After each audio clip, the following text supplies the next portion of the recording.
ವಿಷಯಕ್ಕಾಗಿ ಮಾಡುವ ಒಪ್ಪಂದದ ವಿಷಯ ತಮ್ಮೊಡನೆ ಚರ್ಚಿಸಬೇಕಂತೆ. ಕರೆದುಕೊಂಡು ಬನ್ನಿ. ಹಗಲಿಕಾಯಿ.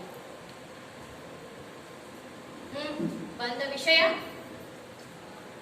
ಕಪ್ಪ ಕೇಳುವುದಕ್ಕೆ. ಏನು ಕಪ್ಪ?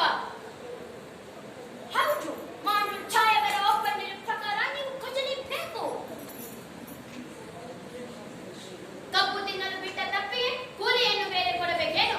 ಮೋಡ ಮಳೆ ಸುರಿಸುತ್ತದೆ, ಭೂಮಿ ಬೆಳೆ ಬೆಳೆಯುತ್ತದೆ, ನಿಮಗೆ ಹೇಗೆ ಕೊಡಬೇಕು ಕಪ್ಪ? ನೀವೇನು ನಮ್ಮವರೊಂದಿಗೆ ಹುಟ್ಟಿರೋ, ಬೆತ್ತಿರೋ, ನೀರು ಹಾಯಿಸಿ ನಾಟಿ ನೆಟ್ಟಿರೋ, ಹೊರೆ ಬತ್ತಿರೋ, ಇಲ್ಲ ಗಣಿದವರಿಗೆ ಅಂಬಲಿ ಕಾಯಿಸಿಕೊಟ್ಟಿರೋ? ನಿಮಗೆ ಹೇಗೆ ಕೊಡಬೇಕು ಕಪ್ಪ? ನೀವೇನು ಅಣ್ಣ ತಮ್ಮಂದಿರೇ, ನೆಂಟರೇ, ಇಷ್ಟರೇ, ದಾಯಾದಿಗಳೇ? ನಿಮಗೆ ಹೇಗೆ ಕೊಡಬೇಕು ಕಪ್ಪ? ಏಯ್ ಚೆನ್ನಮ್ಮ ರಾಣಿ, ನಡುಗಿ ಸಾಯಬೇಡ, ಕುಳಿತುಕೋ.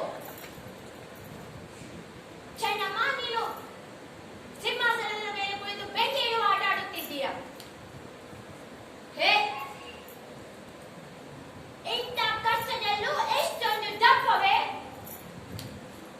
ಅದು ಕನ್ನಡಿಗರ ಹುಟ್ಟು ಗುಣ. ಹೀಗೆ ಜಂಬ ಕಚ್ಚಿಕೊಂಡ ಮೈಸೂರು ಮಣ್ಣು ಪಾಲಾಯಿತು. ಅದು ನಿಮ್ಮ ವೀರತ್ವದಿಂದಲ್ಲ, ವಂಚನೆಯಿಂದ. ಮೈಸೂರನ್ನು ಹಾಳು ಮಾಡಲು ಮರಾಠರನ್ನು, ಮರಾಠರನ್ನು ಹಾಳು ಮಾಡಲು ಮತ್ತೊಬ್ಬರನ್ನು ಹೀಗೆ ಎತ್ತಿ ಕಟ್ಟುತ್ತಾ ಇಡೀ ಹಿಂದೂ ದೇಶವನ್ನೇ ನಯವಂಚನೆಯಿಂದ ನುಂಗಲು ನಿಂತಿರುವ ನರಿಯ ಜಾತಿಯವರೆಲ್ಲವೇ ನೀವು? ಕಿತ್ತೂರು ರಾಣಿಯ ಎದುರು ಕಪ್ಪ ಕೇಳುವವರ ನಾಲಿಗೆ ಸೀಳಿ ಹೋದಿತು.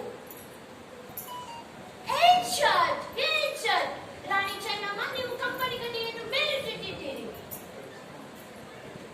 ನಿಮ್ಮ ಕಂಪನಿಯವರಿಗೆ ನಮ್ಮ ನಾಡಿನಲ್ಲಿ ನಿಲ್ಲಲು ಜಾಗದ ಭಿಕ್ಷೆ ಕೊಟ್ಟವರು ನಾವು.